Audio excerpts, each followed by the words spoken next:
Hello student, welcome back to my channel. मैं हूं श्रवण गोस्वामी। आज देखिए क्लास 10 सामाजिक विज्ञान का मोस्ट इंपॉर्टेंट क्वेश्चन चलेगा, लेकिन जो बहुत ज्यादा बच्चों को स्टूडेंट्स को प्रॉब्लम होता है, लॉन्ग क्वेश्चन चलने वाला है, कुछ लॉन्ग क्वेश्चन, पूरा नहीं, ठीक है। जैसे ये आपका जो क्वेश्चन है पहला देख सकते हो, लॉन्ग क्वेश्चन है जो आपके बोर्ड एग्जाम में लॉन्ग क्वेश्चन में पूछा जाता है, ठीक है। तो इसको मैं आपको समझाने वाला हूं, प्लीज वीडियो को लास्ट तक देखना।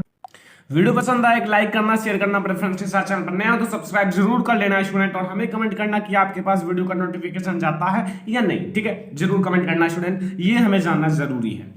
देखो स्टूडेंट, ये प्रश्न नंबर फर्स्ट है, 1789 की फ्रांसीसी क्रांति का फ्रांस व यूरोप पर क्या प्रभाव पड़ा। जो फ्रांस है व यूरोप है उस पर क्या प्रभाव पड़ा था। ये क्रांति हुई थी 1889। इसमें दो चीजें बताना है। नंबर एक, इस क्रांति से फ्रांस पर क्या प्रभाव पड़ा था, और नंबर दो, यूरोप पर क्या प्रभाव पड़ा था। ये दो चीजें आपको इसमें कंबाइन किया गया है और इन दोनों को आपको बताना है। तो आप लोग ध्यान से देखिए और फिर हमें बताइए, मैं आपको इसका उत्तर बताऊंगा, ठीक है। देखो स्टूडेंट, लिखा हुआ है फ्रांस पर प्रभाव। पहले मैं आपको बता देता हूं जो फ्रांस पर प्रभाव पड़ा था, फिर आपको मैं यूरोप पर प्रभाव, दोनों को बताऊंगा। देखो मैं आपको थोड़ा शॉर्ट में बताऊंगा क्योंकि मुझे लिखना पड़ता है, काफी दिक्कत होता है। तो आप लोगों को मैं 4-3 पॉइंट ऐसे बता दूंगा, फिर आप लोग उसी से बनाकर कुछ और लिख लेना, कुछ और आप लोग याद कर लेना, ठीक है। तो ये आपका लॉन्ग क्वेश्चन है। पहला आप लोग पॉइंट समझो। देखो लुई वंश जो था ना, लुई वंश के शासन का अंत हुआ। जो लुई वंश था उसके शासन चल रहा था वहां जो आपके फ्रांस है उसमें, तो उसका अंत हो गया, मतलब वो खत्म हो गया। और उसके स्थान पर लोकतांत्रिक शासन की स्थापना हुई। जब लोकतांत्रिक शासन की स्थापना हुई तो काफी बेटर हुआ, क्योंकि लोकतांत्रिक की जब स्थापना हुई तो सभी के लिए बराबर चीजें मिली, सभी को बराबर शासन था कि ये कर सकते हैं तो ये व्यक्ति भी ये कर सकते हैं। लेकिन लुई वंश का शासन का अंत हो गया, ठीक है। ये पहला पॉइंट है। सेकंड पॉइंट आप लोग देखो, सरकार द्वारा लोक कल्याणकारी कार्य किए गए। जो सरकार द्वारा लोक कल्याणकारी यानी कि सभी के लिए जो कल्याणकारी है वो कार्य किए गए, जैसे सड़कों, पुलों, नहरों, अस्पतालों आदि का निर्माण। इन सब का निर्माण किया गया। सड़क नई नई बनाई गई, अच्छी अच्छी सड़क, जहां ये नहीं था कि इन घर से उन घर में या इनसे वहां बाजार कैसे जाए, तो इन सब के लिए सड़क बनवाया गया। पुल भी बनवाए गए, नहर भी बनवाया गया, अस्पताल भी बनवाया गया, ताकि अगर कोई बीमार हो तो अस्पताल में उसे भर्ती कर दिया जाए। तो ये भी निर्माण हुआ कब, जब फ्रांस पर यह प्रभाव पड़ा था 1789 ईस्वी की। तो काफी अच्छी क्रांति थी, ठीक है। तीसरा पॉइंट देख लो स्टूडेंट, तीसरा पॉइंट है आपके सामने, ये तीसरा पॉइंट है, ठीक है। लिखा हुआ है फ्रेंच भाषा को राष्ट्रभाषा और फ्रेंच तिरंगे को राष्ट्रीय ध्वज घोषित किया गया। अब जब ये फ्रांस का है ना, तो फ्रांस की भाषा को राष्ट्रभाषा ही कहा जाएगा, मतलब फ्रेंच की भाषा को राष्ट्रभाषा घोषित किया गया। पहले कोई दूसरा था, लेकिन जब ये क्रांति हुई तब फ्रेंच की भाषा को राष्ट्रभाषा और फ्रेंच की तिरंगे को राष्ट्रीय तिरंगा घोषित किया गया। जो फ्रेंच की भाषा है फ्रेंच, ठीक है, फ्रेंच की भाषा को राष्ट्रभाषा है, फ्रांस की भाषा को राष्ट्रभाषा तथा फ्रांस के तिरंगा को राष्ट्रीय तिरंगा घोषित किया गया, ठीक है। चौथा पॉइंट आप लोग देख लो, शासन और पादरी वर्ग के विशेषाधिकार का अंत किया गया तथा कानून के समक्ष सबको बराबर माना गया, संपत्ति के अधिकारों का सुरक्षित बनाया गया। देखो जो फ्रांस था ना, वहां 3 वर्ग होते थे। आई होप कि मुझे उतना सही से याद नहीं है, लेकिन पादरी, माध्यम और एक पिछड़ी वर्ग होता है, ठीक है, जिसमें किसान आते हैं, छोटे छोटे मजदूर आते हैं, वो सब। तो उन सबको मतलब कष्ट दिया जाता था बड़े वर्गों द्वारा। तो उनको अगर कष्ट दिया जाता था तो काफी ये गलत बात है। लेकिन इन सब का अंत हो गया जब ये 1789 की क्रांति हुई और सभी को कानून चाहे हो, कानून के सामने सभी को बराबर अधिकार था कि अगर ये काम कर सकते हैं तो ये भी कर सकते हैं। ये वहां किया गया। पहले क्या था कि ये नहीं कर सकते हैं, ये नहीं कर सकते। जैसे भारत में भी था, जब अंग्रेजों का शासन था तो क्या होता था, भारत के लोग उस ट्रेन में नहीं बैठ सकते थे जहां अंग्रेज लोग बैठते थे। भारत के लोग उस स्थान पर नहीं जा सकते थे जहां अंग्रेज लोग वास करते हैं। तो फिलहाल आपको कुछ इसी टाइप से इनका भी था, ठीक है। अब बच्चों मैंने आपको 4 बता दिया, इसी को आप बढ़ा चढ़ाकर अच्छे से थोड़ा और अच्छे से लिख देना। जैसे यहाँ लिखा है फ्रेंच की भाषा को राष्ट्रभाषा और फ्रेंच के तिरंगा को राष्ट्रीय तिरंगा घोषित किया गया, तो आप यहाँ अच्छे से बनाना। जो फ्रांस की भाषा थी ना, उस भाषा को पहले राष्ट्रीय भाषा घोषित नहीं किया गया था। जब 1789 ईस्वी की फ्रांसीसी क्रांति हुई तो फ्रेंच की भाषा को राष्ट्रीय भाषा घोषित किया गया। कम से कम 5 लाइन हो गया। फिर नीचे लिखो, फ्रेंच के तिरंगे को भी पहले राष्ट्रीय तिरंगा नहीं घोषित किया गया था, लेकिन जब 1789 ईस्वी की क्रांति हुई तो इसको राष्ट्रीय तिरंगा घोषित कर दिया गया। 8 लाइन हो गए। 8 लाइन, 2 लाइन से 8 लाइन बना सकते हो तो 4 लाइन से 16 लाइन, जैसे आपकी इच्छा, आप जैसे बना पाओ, जैसे हमने कहा वैसे आप लोग कई सारा बना सकते हो। ठीक है, यहाँ यूरोप पर प्रभाव देखो। यूरोप में भी राष्ट्रवाद को मजबूती मिली और राष्ट्र राज्यों का उदय होने लगा। दूसरा, यूरोप के अन्य राष्ट्र लोग भी मानवीय अधिकारों की मांग करने लगे। तीसरा, यूरोप के निरंकुश राजतंत्रों के अपने यहाँ क्रांतिकारियों का दमन करना आरंभ किया। जो क्रांतिकारियों हैं उनका दमन करना आरंभ किया। ठीक है, तो ये था पहले हमारा क्वेश्चन, जो कि लॉन्ग क्वेश्चन में आता है। ये लॉन्ग क्वेश्चन, ठीक है, ये जो आपका है 1789 ईस्वी की फ्रांसीसी क्रांति, जो फ्रांसीसी क्रांति फ्रांस तथा यूरोप पर क्या प्रभाव पड़ा, ये आपको याद रखना है। थोड़े और आप लोग पॉइंट बढ़ा चढ़ा कर लिख लो, इसको आप लोग नोट कर लो, फिर 2-3 पॉइंट और बढ़ा लो अच्छे से, फिर ये आपका लॉन्ग क्वेश्चन बन जाएगा काफी अच्छा। तो ये मैंने आप लोगों को समझाने की कोशिश की है कि कैसे आपको लिखना है। ठीक है, जैसे बच्चों अगर मैं 1 लाइन बताऊं तो उसे 4 लाइन बनाने की सोचो। ये सामाजिक विज्ञान है, सामाजिक विज्ञान में जितने बनाकर लिखोगे उतने अच्छे मार्क आने वाला है। चलो फिर अगला क्वेश्चन। अब एक छोटा क्वेश्चन देखते हैं, पूर्ण स्वराज। जो यहां एक नाम आया है पूर्ण स्वराज,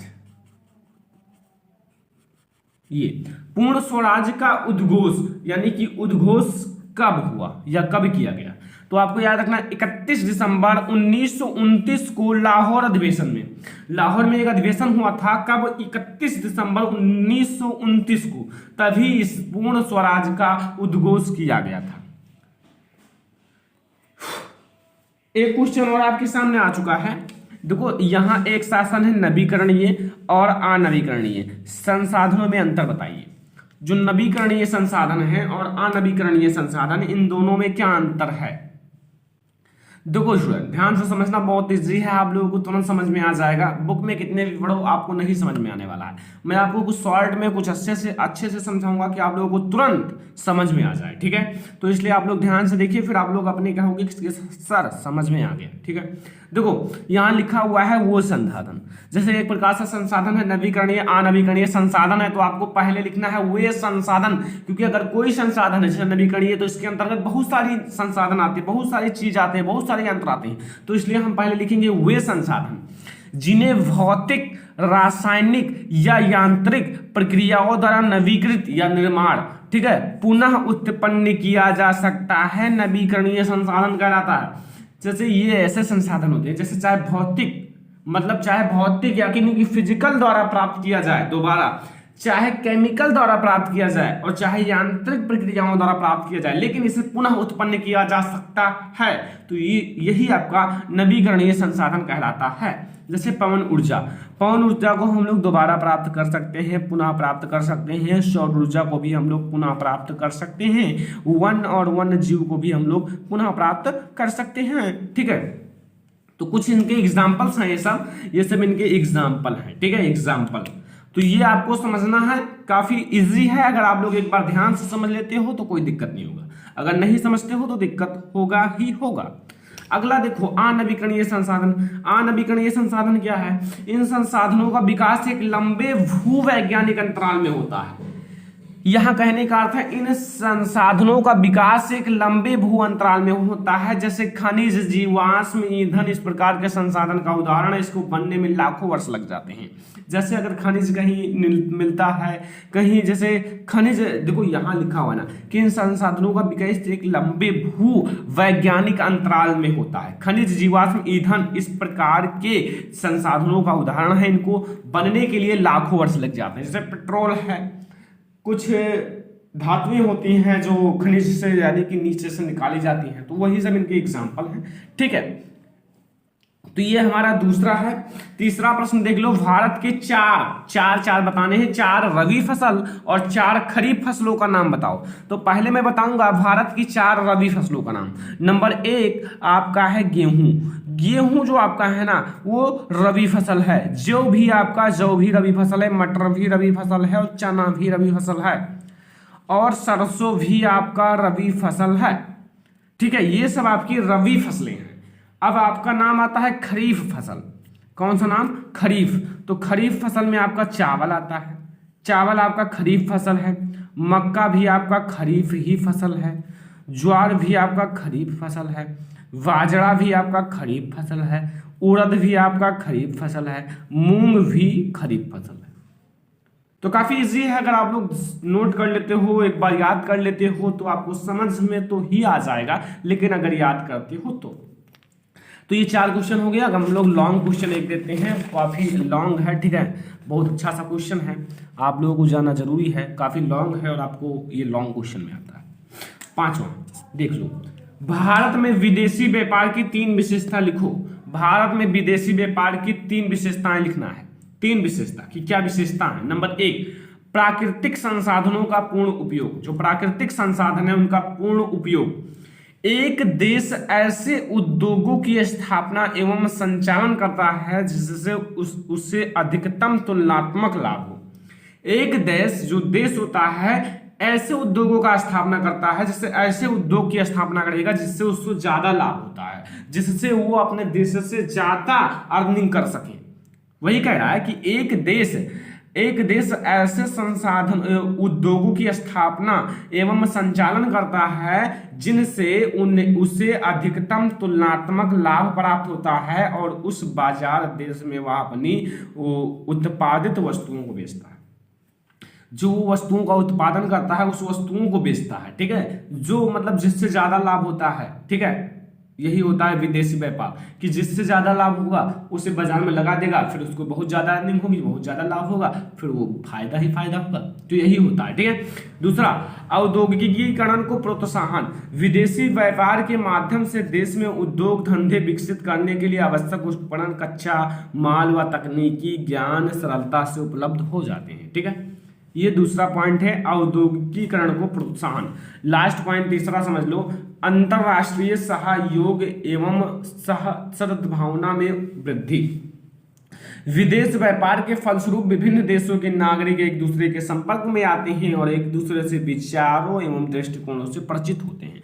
जैसे विदेशी व्यापार होगा तो एक दूसरे के संपर्क में आएंगे, एक दूसरे बात करेंगे, एक दूसरे के दृष्टिकोण से परिचित होंगे, एक दूसरे से परिचित होंगे तो और भी अच्छा रहेगा। लेकिन आप ये देखो, लॉन्ग क्वेश्चन बहुत सारे हैं सामाजिक विज्ञान में, आप थोड़ा थोड़ा पढ़िए। मैं आपको कोशिश करूंगा कुछ से कुछ वीडियो जो बहुत ज्यादा इंपॉर्टेंट हो उनको बना दूंगा, ठीक है। ये दोनों बहुत इंपॉर्टेंट है लॉन्ग क्वेश्चन, इसलिए मैंने इसमें ले लिया है और छोटे भी क्वेश्चन ले लिए हैं ताकि आप लोगों को ज्यादा बेटर रहे और ज्यादा भार ना हो। तो ये था हमारा आज का वीडियो, 5 क्वेश्चन था, 5 क्वेश्चन और कल मिलेंगे। तो वीडियो पसंद आया हो तो वीडियो को एक लाइक जरूर करना स्टूडेंट, एक लाइक जरूर करना, अपने फ्रेंड्स के साथ शेयर भी कर देना और अगर चैनल पर नए हो तो सब्सक्राइब भी कर लेना, ठीक है स्टूडेंट। तो स्टूडेंट फिलहाल इस वीडियो में इतना ही, तब तक के लिए धन्यवाद।